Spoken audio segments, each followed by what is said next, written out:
di sini, titrasi merupakan suatu teknik analisa untuk mengetahui konsentrasi larutan asam dan basa.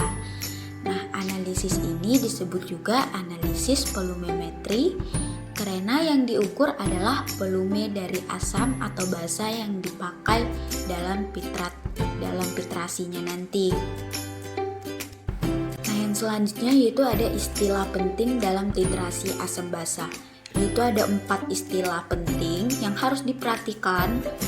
Yang pertama yaitu ada titran, yang kedua ada titrat, yang ketiga titik ekuivalen, dan yang terakhir titik akhir titratnya.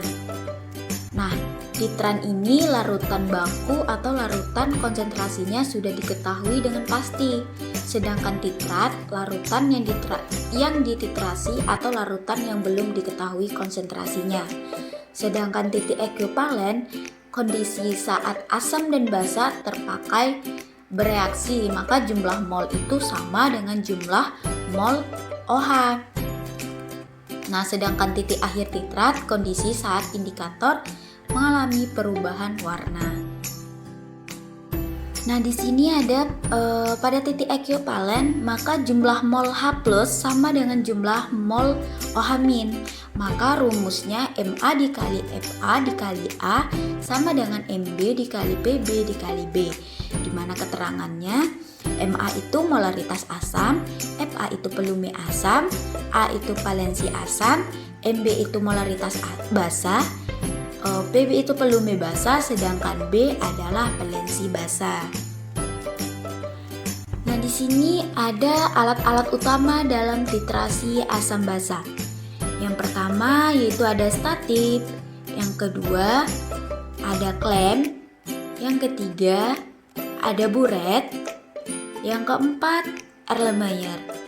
Nah, semua alat-alat ini tadi maka kita rangkai semuanya maka akan menjadi alat titrasi. Bisa teman-teman lihat. Buat lebih jelasnya, di sini ada langkah-langkah titrasi asam basa. Yaitu yang pertama di contoh soal menentukan konsentrasi 20 ml asam HCl melalui titrasi menggunakan larutan NaOH sebanyak 0,1 mol. Tambahkan indikator PP-nya. Nah, yang perlu kita lakukan terlebih dahulu yaitu bisa teman-teman lihat. Yang pertama kita memasukkan NaOH ke dalam buret dengan bantuan corong. Nah, yang kedua kita memasukkan 20 ml HCl ke dalam Erlenmeyer dan ditambahkan 2 tetes indikator PP. Nah, yang ketiga lakukan titrasi, yaitu NaOH itu ditetesi secara perlahan-lahan melalui keran dalam Erlenmeyer. Lalu Erlenmeyer ini digoyang-goyang sehingga NaOH-nya dapat bereaksi dengan HCl. Yang keempat, penambahan NaOH dihentikan ketika sudah terjadi perubahan warna dalam Erlenmeyer-nya.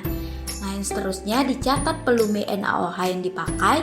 Misalnya volume NaOH yang dipakai itu adalah 40 ml, maka dihitunglah konsentrasi HCl dengan persamaan yang telah dijelaskan tadi. Nah, untuk penyelesaian lebih lanjutnya mencari volume dari konsentrasi HCl itu bisa teman-teman lihat atau menggunakan barcode di sini untuk melihat penyelesaian lebih